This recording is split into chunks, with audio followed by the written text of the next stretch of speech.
Hi guys, welcome to Weekend Dev Challenge by CodeChef. In this, every week we'll be giving you development challenges to give you hands-on experience on coding to improve skills in coding. So this is Weekend Dev Challenge 57 and let's get started. So the first project says this is basically a tic-tac-toe engine. So we all know how to play tic-tac-toe. We all have played tic-tac-toe. So basically that X and O game. So we have a 3x3 grid, and then in that each player gets one turn to pick his particular cell in that grid, and then if diagonally, vertically or horizontally, if any of these three options, you have three continuous same players cells, then you win the game. So yeah, only that is the simple rules. So we'll just directly move on to the code.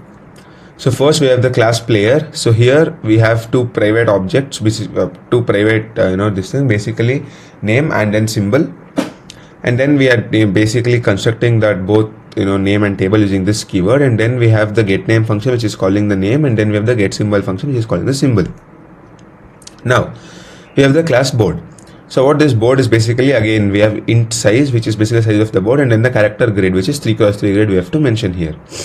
So here initially you have to mention the size, and then according to that size you have to build a grid. So basically for I equals 0 to this is basically for the character of I, character of j. So basically that x-axis and y-axis both we are mentioning here, which is both are same. And then basically place symbol. So now if let's say a user enters a row and a column, okay, so then we check if the row is less than 0 and column row is greater than the possible size, then we say invalid move, out of bounds, return false. Similarly, same thing for the column. If the column is less than 0 or the column is greater than the allowed size, then again return invalid move, out of bounds. Now if the grid the whatever the user enters, the row and column, if it is not empty, if something is already present there, it says cell already occupied, invalid move. So yeah, if not, then we insert the symbol whatever the user enters, and then we return true. Then we check if the is full operation. So for each and every cell we check if the grid is empty. If it is empty, then we return false. If not, we return true. Basically it says okay, it is full. Now we have the get size, which returns the size, and then we have the get grid, which returns the grid again.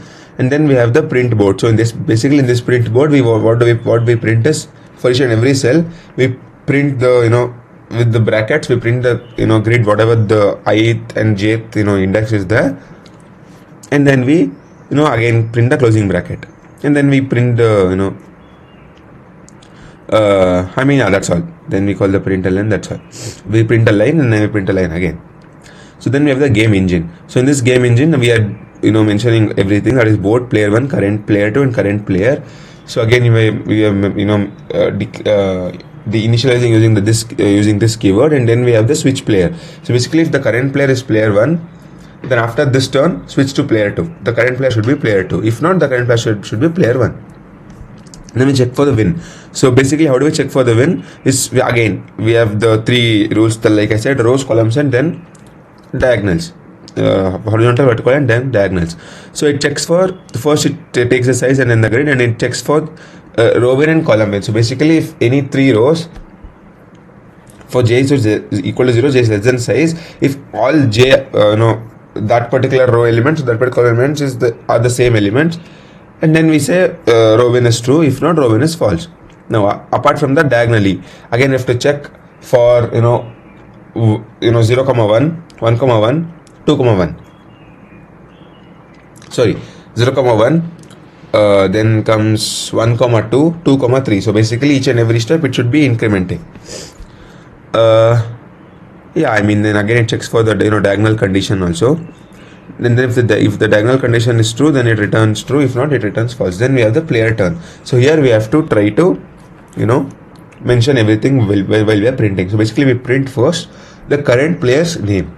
From that name we again say attempts to place this particular symbol at this particular cell. And then we have once it is successful, then if it is successful, then we check for the win. If we have a win, then we say game over, this player wins. If the game is full, then we say game over, it's a draw. If not, we switch the player to the next player. And then basically we are playing here. So player 1 is Alice, player 2 is Bob, and then we have the game engine, we call it the game engine function, and then we have the turns. So let me run the program.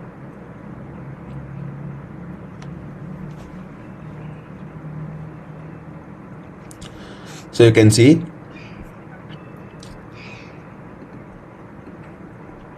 first attempts to place x at 0, 0, it is placed. Then Bob plays at 0, 1, 1, it is placed. Then again Alice tries to place it at 0, 1, it is placed. Again you can see Alice wins because all these three elements in the same particular row are equal. So let me submit the program.